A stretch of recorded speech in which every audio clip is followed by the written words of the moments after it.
missões, né?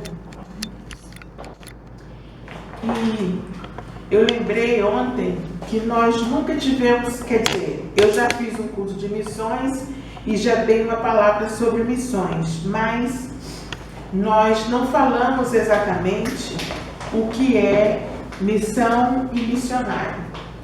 E nós não falamos da importância de tudo isso. E ontem eu estava pensando, eu tinha esquecido que era culto de missões e estava preparando a mensagem. Então, eu lembrei, quando eu lembrei que era culto de missões, eu lembrei que tinha essa palavra sobre missões, é bem curtinha. E quando nós falamos e ouvimos a palavra missionário, cada um de nós tem um conceito próprio, que é resultado de tudo aquilo que nós já ouvimos e já vimos sobre o assunto, né? E alguns de nós pensam logo nos americanos, né? Com aquele sotaque, com aquele português meio sofrido, com muito amor, né? Que as pessoas vêm lá de longe dos Estados Unidos com dificuldade de falar o nosso idioma. Outros pensam na evangelização dos indígenas, como eu tive uma amiga que evangelizou muitos anos os indígenas, a Majlova, hoje ela está na Índia. Outros ainda vão se lembrar daqueles pastores de paletó e gravata, percorrendo o sertão do Nordeste, pregando o Evangelho, falando de Jesus. Mas hoje eu gostaria de refletir um pouco com os irmãos sobre missões e sobre as bases da visão missionária da Igreja de Jesus Cristo e dessa igreja também, é claro. A palavra missionário, ela é derivada da palavra missão, claro, e um missionário é alguém a quem foi confiado um objetivo a ser cumprido ou alcançado.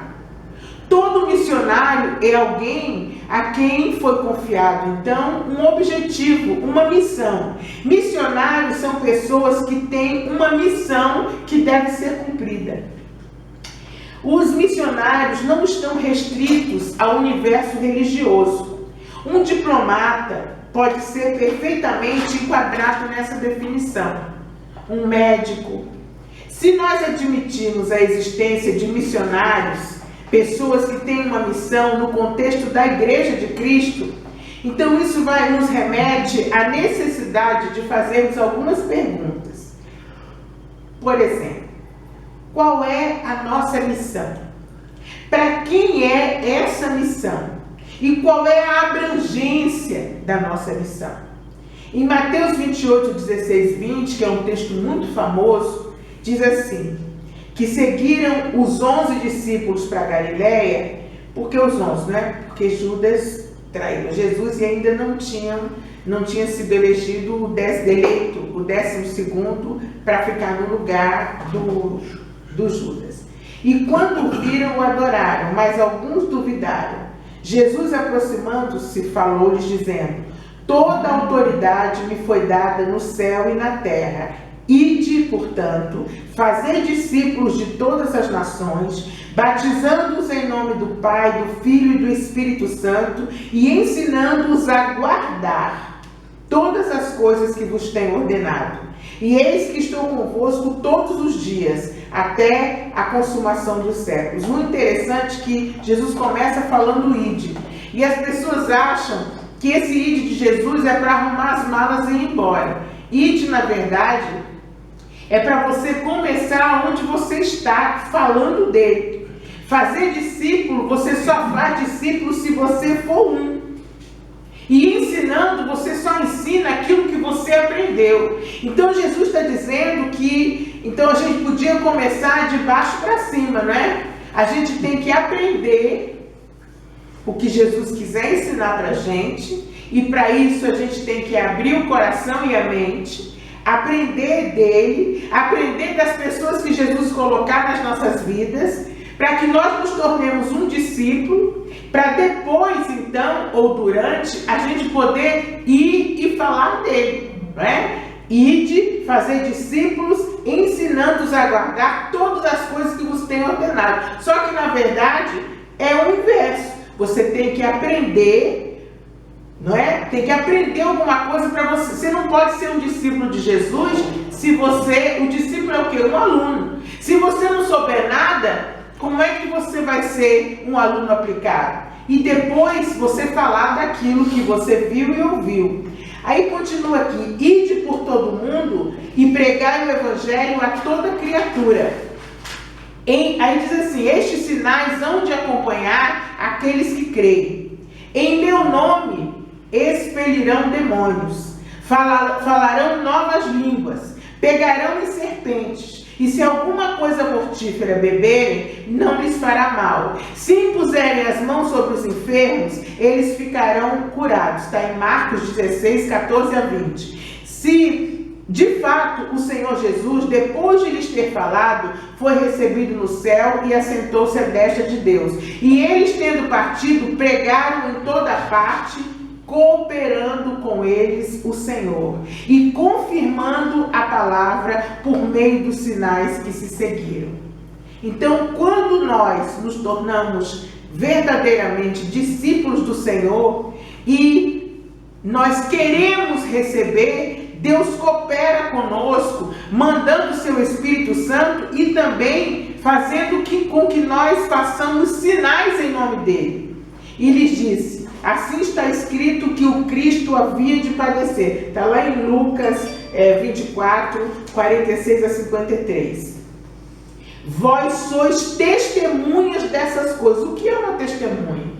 Em direito, uma testemunha, quando você chama uma testemunha, é alguém que sabe de alguma coisa a respeito daquele fato. A testemunha é alguém que viu ou ouviu alguma coisa sobre o fato. Então, para ser testemunha de Jesus, você tem que ter vivido alguma experiência com ele. Você tem que ter visto ou ouvido alguma coisa que transformou a sua vida. Então os que estavam reunidos lhe perguntaram: Senhor, será este o tempo em que restaure o reino a Israel? Mas recebereis poder ao descer sobre vós o Espírito Santo, e sereis minhas testemunhas em Jerusalém, toda a Judéia, Samaria e até os confins da terra. Ponto. Qual é a missão? Segundo Mateus, é fazer discípulos. Convencer as pessoas de quê? Do pecado e da justiça.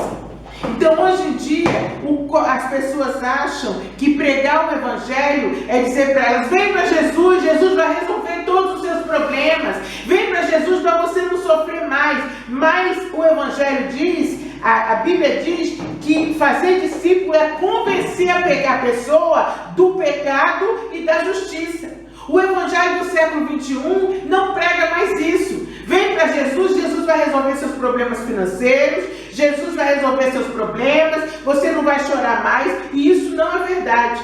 O que Mateus diz é que nós pregamos o quê? Convencemos a pessoa do pecado e da justiça. E quem nos ajuda a fazer isso é o Espírito Santo de Deus. E manda também batizar. E também manda ensinar. Apresentar as palavras de Jesus. Como é que você ensina? A Bíblia.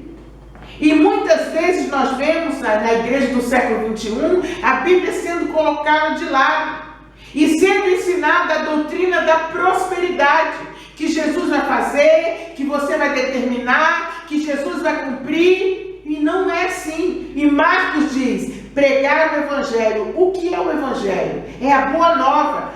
Deus se fez gente para provar o seu amor por nós. O que é que nós temos que provar? Olha, existe um Deus que mandou o seu Filho para que você não sofra o dano da segunda morte. Essa é a boa nova. E o evangelho que é pregado hoje não tem nada a ver com isso. O que se prega por aí é que Jesus é um solucionador de problemas. Mas a boa nova não é isso. Sem que haja em nós qualquer motivo que justifique esse amor, ele está determinado a nos atrair para si, para nosso benefício eterno. Por que isso? O que nós temos que pregar é que existe uma vida eterna, que a vida não acaba com isso aqui. Mas acontece que a igreja atual, ela tem pregado: vem para Jesus, que Jesus vai resolver todos os seus problemas aqui, porque o céu é aqui mesmo. Você quer o céu aqui mesmo? Então vem para Jesus. Aí fica todo mundo embalado na igreja, transformação de vida, a boa notícia ainda não encontrou lugar no coração. Essa é uma verdade. Aqui a palavra de Deus está dizendo que a confirmação de que você realmente recebeu a boa nova é a mudança na sua vida. Se a sua vida não mudou, e eu não estou dizendo mudar, é você ficar com dinheiro, o bolso cheio de dinheiro, ou Jesus curar sua enfermidade, não é isso. É você mudar de dentro para fora. Se você ainda não mudou, é porque realmente você ainda não recebeu a Jesus no seu coração e na sua mente. E Lucas diz que nós somos testemunhas. Testemunhas de quê? Os discípulos da morte e ressurreição de Cristo. E nós? Nós somos testemunhas de quê? Da morte da nossa velha natureza, inclinada ao pecado, e somos testemunhas também do nascimento de uma nova natureza nossa, inclinada dessa vez para Deus. O que é que você tem pregado para as pessoas? Como é que você prega o Evangelho? Na verdade, o que a gente tem que dizer para as pessoas, eu lembro que eu pregava para os muçulmanos, e a única coisa que atraía os muçulmanos era o sobrenatural de Deus. Não adiantava eu dizer para eles, olha, tem um único Deus que salva, que liberta. Não. Quando o Espírito Santo de Deus se revelava para eles profundamente, eles eram libertos. Então a mensagem de Cristo é essa. Deus mandou seu filho para morrer por você, para você não experimentar o dano da segunda morte. A vida não é só isso. Existe muito mais do que isso. Então, de uma forma abrangente, a missão é a mesma para todo mundo. Fazer discípulos, pregar o Evangelho e ser testemunha. Para quem é a missão? Em Mateus diz que seguiram os 11 discípulos para Galiléia. Marcos diz, finalmente apareceu Jesus aos 11 discípulos. Lucas diz, e na mesma hora, levantando-se, voltaram para Jerusalém, onde acharam reunidos os discípulos. Então, para quem é? Para os discípulos. A missão é para os discípulos. Mas, na verdade, se você é discípulo de Jesus, a missão é para você. E a missão é pessoal. Ela não pode ser terceirizada. Nenhuma agência missionária pode cumprir a missão por você. Nenhum outro irmão pode cumprir a missão por você. Nenhum pastor, pregador, evangelista, obreiro, presbítero, diácono, líder do ministério, conselheiro, professor ou qualquer autoridade pode cumprir a missão por você. Ofertar, dar dinheiro para a igreja não é cumprir a missão. Orar não é cumprir a missão. Fazer campanha de missões não é cumprir a missão. Deus nos chamou para dividir o Evangelho com outras pessoas. Você pode fazer isso tudo, mas nós também temos, se você recebeu um novo nascimento, você também tem que dividir isso com outra pessoa. Devemos parar de fazer tudo isso mais então? Não. Mas precisa estar bem claro que quando nós damos dinheiro, oramos, fazemos campanha de apoio, nós estamos ajudando os irmãos a cumprir a missão deles. Mas também nós precisamos cumprir a nossa. Fazer discípulos, pregar o Evangelho e ser testemunha do poder transformador de Deus. Qual é a abrangência da missão? Portanto, ide fazer discípulo de todas as nações. Ide por todo o mundo. A missão deve ser cumprida em todas as nações, por todo mundo, até os confins da terra. Não temos o direito de restringir a missão à nossa zona de conforto. Não, eu só prego aqui na minha vizinhança. Ou então o contrário. Eu só vou pregar o Evangelho quando Deus me levar para um outro país. Eu tenho chamado para a África. Eu só vou pregar o Evangelho quando Deus me levar como missionário. Não temos o direito de escolher uns e excluir outros. Não, o meu chamado é só com médicos, o meu chamado é só com pobre, o meu chamado é só com isso, é só com aquilo. Nós não temos esse direito. Nós temos que falar àqueles a quem Deus colocar à nossa frente. O mundo inteiro precisa da boa notícia do Evangelho. É hora da colheita e Deus já está preparando a a hora da separação do trigo e do joio. Ele já está separando o seu povo. Como vocês acham que os discípulos viram aquela missão? Eles não sabiam nem por onde começar. E aí Deus deu uma estratégia. Lucas revela a estratégia orientada por Cristo: Jerusalém, Judéia, Samaria e confins da terra. Jerusalém é onde você está, o seu bairro, a sua cidade, a sua vizinhança. Judéia é o nosso estado e a nossa região. Samaria, os estados ou regiões vizinhas. Confins da terra, outros países e outras nações. Isso é uma sequência obrigatória ou uma prioridade? É uma prioridade sensata. Se nós não estamos dispostos e prontos a cumprir a missão aonde nós estamos, com os nossos vizinhos, nossos colegas de trabalho, por que nós cumpriríamos a nossa missão em uma região distante e inóspita? Se não pregamos o Evangelho para aqueles que aqui colocam a nossa volta, por que é que Deus vai nos levar para longe para pregar o Evangelho? Esse é um erro crucial.